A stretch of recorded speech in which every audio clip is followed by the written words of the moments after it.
Maka jangan gampang-gampang mengkafirkan orang, memusyrikan orang. Menerangkan hukum dan mengkafirkan orang dua hal yang berbeda. Contoh, barang siapa yang meragukan satu ayat di dalam Al-Quran, dia ragu akan kebenarannya, apalagi sampai dia tolak satu ayat di dalam Al-Quran, itu orang akan menjadi orang kafir. Ini menerangkan hukum, bukan berbicara manusia. Sungguh sangat lucu, pernyataan yang begitu sangat lucu sekali adalah pernyataan menerangkan hukum perbuatan syirik dan mensyirikkan orang atau mengkafirkan orang adalah dua hal yang berbeda. Betul, secara lafaz, secara tekstual berbeda, cuman substansinya antara dua lafaz ini itu tidak bisa dipisahkan, menyatu. Jadi ketika misalkan dalam konteks menerangkan bahwa siapapun yang meragukan satu ayat dari ayat-ayat Al-Quran, maka dia kafir atau syirik. Maka mafhumnya secara langsung Anda mengatakan apa? Anda itu mengatakan kafir, syirik orang yang meragukan satu ayat dari ayat-ayat Al-Quran, apalagi sampai mendustakannya. Begitu. Jadi sungguh-sungguh sangat lucu. Ketika Anda menerangkan, Pak, berarti Anda itu mengkafirkan orang. Kan begitu. Karena ketika Anda berbicara hukum, siapa yang dihukumi? Manusia kan? Bukan ayam, bukan kambing, bukan sapi. Lucu. Itu boleh. Karena kita tidak bicara siapapun. Kita bicara ada orang yang ragu kepada Al-Quran. Satu ayat dalam Al-Quran dia ragu. Saya ragu akan kebenaran satu ayat. Tidak berbicara kepada siapapun. Ia secara personal, secara individual, secara khusus. Cuman kan Anda bicara kepada manusia. Begitu. Yang dikafirkan ya manusia. Bukan ayam, bukan kambing, bukan hewan-hewan yang lain.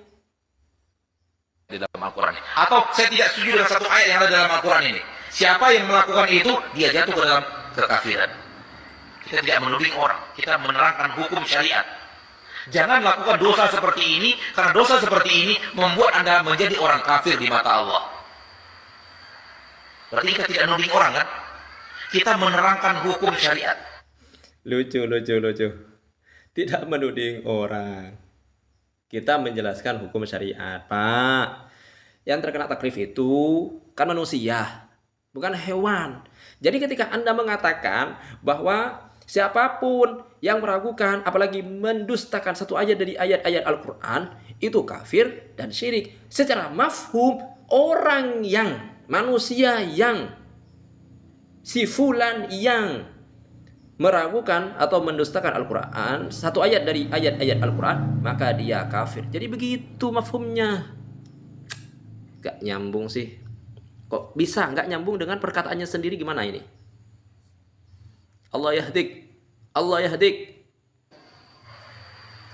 Namun ini yang tidak dipahami oleh sebagian kaum muslimin. Ketika kita terangkan hukum, mereka mengatakan kalian ngafir-ngafirkan orang. Enggak, kita nggak ngafirkan orang. Saya berani menantang.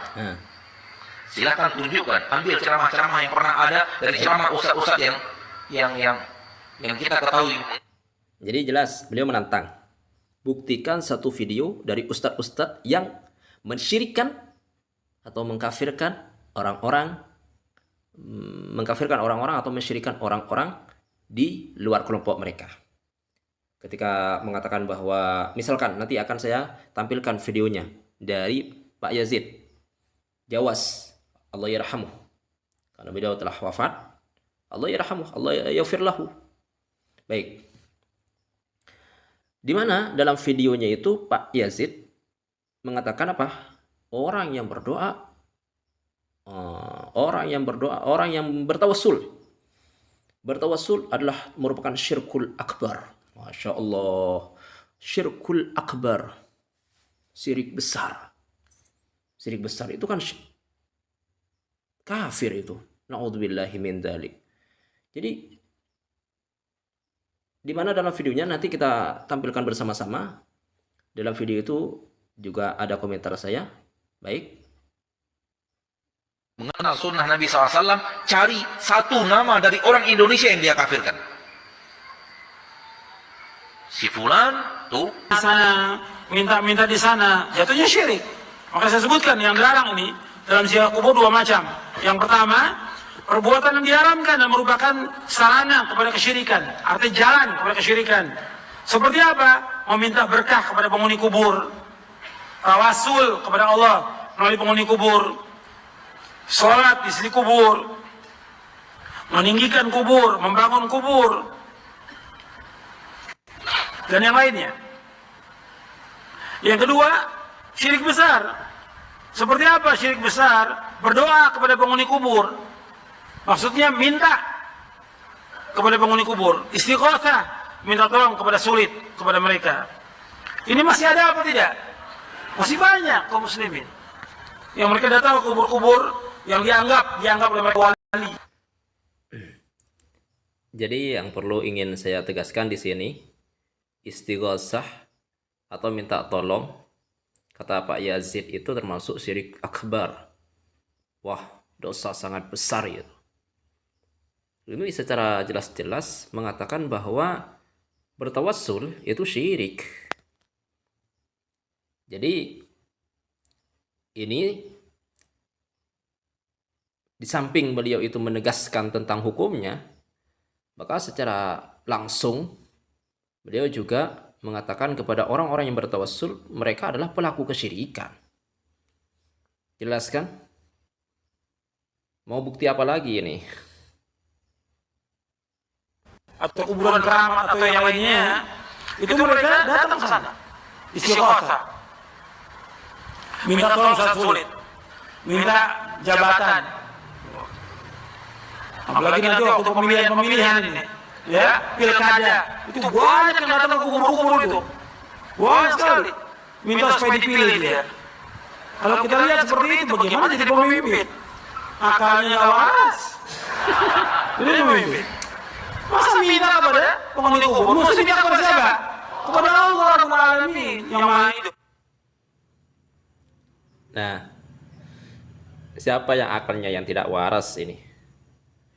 Ya, menuduh, menuding, memfitnah orang-orang yang berziarah kubur itu meminta kepada kuburan. Padahal sebetulnya mereka-mereka yang berziarah ke kuburan itu mereka bukan berdoa kepada siapa-siapa, berdoa kepada Allah.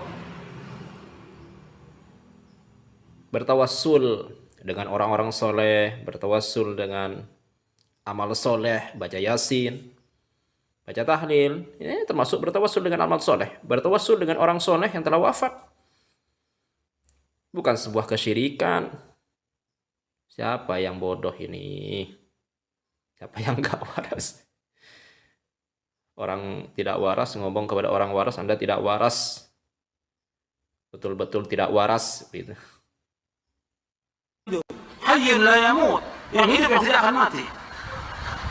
Mereka minta kepada penghuni kubur, minta rezeki, minta supaya dimudahkan jodohnya, supaya laris dagangannya, supaya langgeng kedudukannya, dan yang lainnya. Ini syirkun akbar ini. Jelas itu, pernyataan terakhir mengatakan syirkun akbar. Artinya mengatakan kepada orang-orang yang berziarah kubur, bertawassul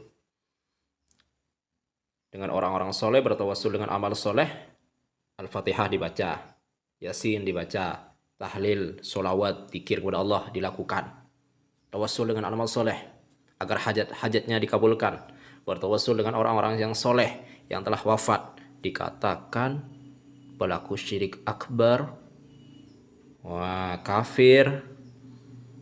Masya Allah, Allahul Musta'an. Ya, jelaskan adalah ketika kita menjelaskan sebuah hukum, otomatis kita itu menghukumi manusia, kan begitu. Karena yang terkena taklif hukum syariat itu manusia, bukan siapa-siapa. Jadi kalau misalkan kita menjelaskan tentang hukum sholat, bahwa sholat itu wajib, siapapun yang mengatakan bahwa sholat tidak wajib maka dia kafir, maka secara otomatis kita itu mengkafirkan, mensyirikkan orang yang orang itu mengatakan apa? Bahwa sholat yang wajib tidak wajib. Begitu.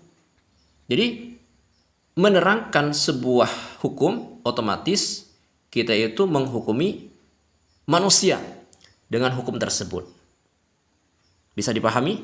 Semoga Allah Subhanahu wa taala selalu membimbing kita ke jalannya yang lurus, jalan yang diridhoi oleh Allah Subhanahu wa taala, yang ditapaki oleh Rasulullah sallallahu alaihi wasallam dan diikuti oleh para sahabat, tabi'in dan tabi'it tabi'in serta ulama-ulama Ahlussunnah wal Jamaah. Demikian wallahu a'lam bissawab.